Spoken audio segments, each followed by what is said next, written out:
The stopwatch clicked. Marcus Slate smiled the way he always did, right before he broke someone. Thin, satisfied, already moving on to the next name on his list. He didn't know that in 90 seconds, a machine would take 3 fingers from a man who had once saved his boss's life. He didn't know the boss's son was standing 8 feet away, wearing a grease-stained shirt with a fake name stitched over the pocket, and he certainly didn't know that by sundown, he'd be escorted out of a building he thought he owned. All he knew was that David Reyes was 2 seconds behind schedule, and to Marcus Slate, 2 seconds was a crime. For 6 months, he was just Leo, another set of hands on the line at Sterling Manufacturing, clocking in before sunrise and clocking out, covered in the grease and grind of a real day's work. Nobody had a reason to look twice at him, and that was exactly the point. His last name, the one stitched nowhere on his uniform, was Sterling, as in Arthur Sterling, the man who'd built the company from a single leased warehouse in 1987. But Leo hadn't come to the floor to be found out. He'd come because his father, weeks from retirement and slower every month, had asked him for one last thing. "Don't walk in as an executive," Arthur had said, sitting in the kitchen where Leo had grown up, his hands wrapped around a coffee mug he could barely lift some mornings anymore. "Walk in as nobody. Find out if it's still the company I built. Find out what's rotting before it's too late to cut it out." So Leo learned to run the stamping press, a machine that punished distraction. He learned which vending machine ate your dollar and which breakroom chair had the wobble nobody bothered fixing. He learned the names behind the name badges, whose kid had a game on Friday, whose mortgage was 2 months from trouble, whose knees had started giving out around year 15. And he learned David Reyes, 23 years on the floor, the kind of quiet that isn't shyness but restraint, a man who'd learned a long time ago that saying less kept the peace.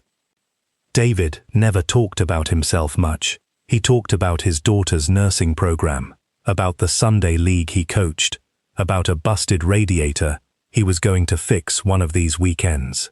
But there was a stiffness in his left shoulder that never fully loosened, and once, only once, Leo had seen him rub a faint scar along his forearm and go somewhere else in his head for a second, before catching himself and changing the subject.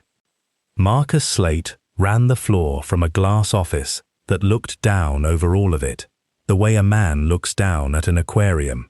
He tracked downtime the way other people tracked stock prices, and to him, David wasn't a person with a bad shoulder and a daughter in nursing school. He was a line item running 2 seconds slow. Slate hadn't always been like this. 12 years ago, he'd been a floor supervisor himself, promoted the year the company nearly lost a major contract, and he still remembered exactly what it felt like to sit across from a board that measured your worth in decimal points. Somewhere along the way, the fear of becoming expendable had hardened into something he did to other people first. That didn't make it right. It just made it explainable, which is worse in its own way, because it meant he'd chosen it every single day since. He'd taken a particular interest in David these last few weeks, stood behind him with a stopwatch during the afternoon rush, needling him about his age, about slowing down, about how the new guys were hungrier. The other workers kept their eyes down. Nobody wanted to be the next name Slate decided to make an example of. Leo watched all of it and kept a small spiral notebook in his locker. Safety shortcuts, screamed threats. The day Slate had disabled a jammed guardrail himself to save 4 minutes. He was building something. He didn't know yet how soon he'd need it. It happened on a Tuesday, the kind of morning where the whole floor felt like it was holding its breath. A shipment was already late. Slate's voice kept crackling over the intercom, tight and venomous, pushing the line past the pace anyone could safely hold. David was working the main press, his motions just slightly too fast, just slightly too tired. When the sheet metal jammed, he reached to clear it the way he'd done 1,000 times before, except this time his hand didn't come back clean.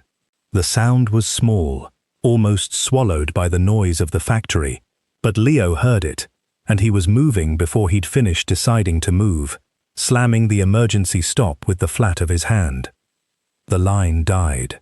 The silence that followed had a ring to it. David was on the ground, cradling his hand against his chest, his face gone the color of chalk. Before Leo could even kneel beside him, Slate was already storming out of the glass box, and the first thing out of his mouth wasn't a question about David at all. "Who hit that stop?" Leo didn't answer him directly. He was pressing his own shirt against David's hand, trying to keep pressure on it, telling him to look at him, just look at him, help was coming. Slate shoved through the gathering crowd and found Leo kneeling there, and something about the calm on the new guy's face made his fury spike higher instead of lower. "You. Was that you? He's hurt. Call a medic." "I'll tell you what we need," Slate snapped, not even glancing down at David. "We need this line running. Do you understand what that little stunt just cost us?" He straightened, looked around at the frozen workers, like a man restoring order to a courtroom. "Back to work, now." Then, to Leo, "You're done. Get your things. Security will walk you out." Leo looked at David's face, twisted around the pain he was trying not to show in front of everyone. He looked at the workers who wouldn't meet Slate's eyes, the same way they never did. And he looked, finally, at Slate, a man so certain that a stopped line was the worst thing that had happened this morning. "Is that your final decision?" Leo asked. His voice didn't rise. "Never been more sure of anything. Now get out of my factory." Leo nodded once. He didn't argue. He pulled his phone from his back pocket, and Slate actually laughed. "Who are you calling?" "Your mother. Nobody's coming to save you, kid." "Helen," Leo said into the phone, quiet enough that only the people closest could hear. "It's Leo Sterling. Can you confirm the board finalized the vote yesterday afternoon?" A pause. "Good. Let Henderson know I'm on the main floor. I've just been terminated by Marcus Slate, and I'm exercising my authority as majority shareholder, effective immediately. And get a medical team down here, now. Someone's badly hurt." The color left Slate's face in stages, like a light dimming. "Sterling." He looked at the grease on Leo's knuckles, the name he'd never bothered to learn beyond the new guy, and felt the floor tilt under a fact that had apparently been standing next to him all along. 3 minutes later, the far doors opened, and it wasn't just security. It was Henderson, the plant director, a man Slate hadn't seen on this floor in over a year, flanked by 2 board members who'd happened to be touring the regional office. A medical team moved past all of them at a run, straight toward David. Henderson crossed the floor and stopped in front of Leo, ignoring Slate entirely. "Mr. Sterling, we came the second we heard. Are you all right?" "I'm fine," Leo said. "David isn't.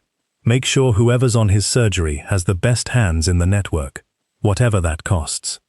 At the hospital that evening, while David was still in recovery, Leo sat in the waiting room with David's emergency contact card in his hand, an old habit, needing something to hold on to, and beside it, tucked into the same worn wallet a nurse had handed him for safekeeping, was a photograph. Cracked at one corner, the color gone soft with age.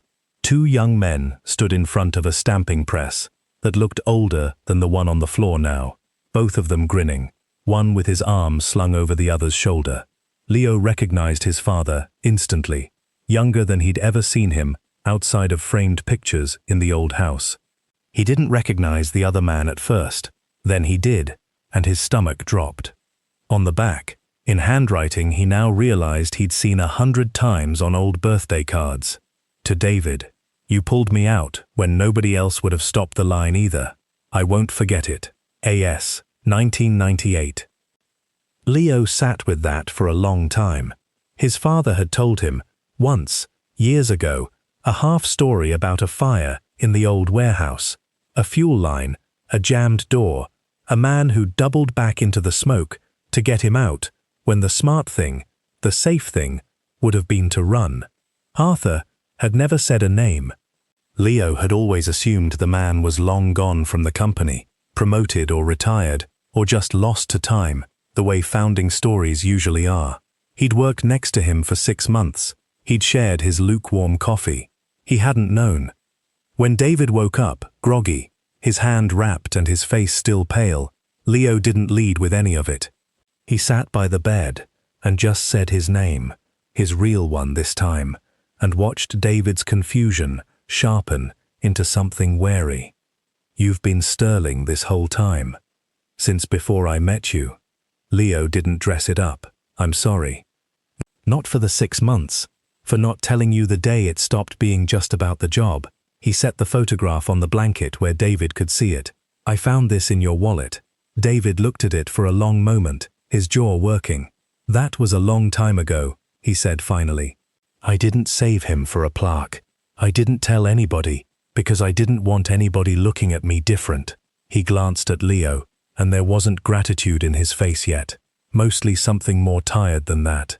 "You lied to me for 6 months, and now you're standing here, holding a picture like it makes us even." "It doesn't make us even," Leo said. "Nothing about today makes us even. I'm not here to fix this with a photograph. I came because you got hurt on a floor I let stay broken for 6 months, while I filled a notebook instead of pulling the alarm sooner." He didn't reach for David's hand, didn't perform the moment. "I don't expect that to feel like enough. It isn't enough." David didn't answer right away. When he finally spoke, his voice had less edge in it, but not none. "Ask me again in a month, whether we're square." Leo nodded. He could live with that.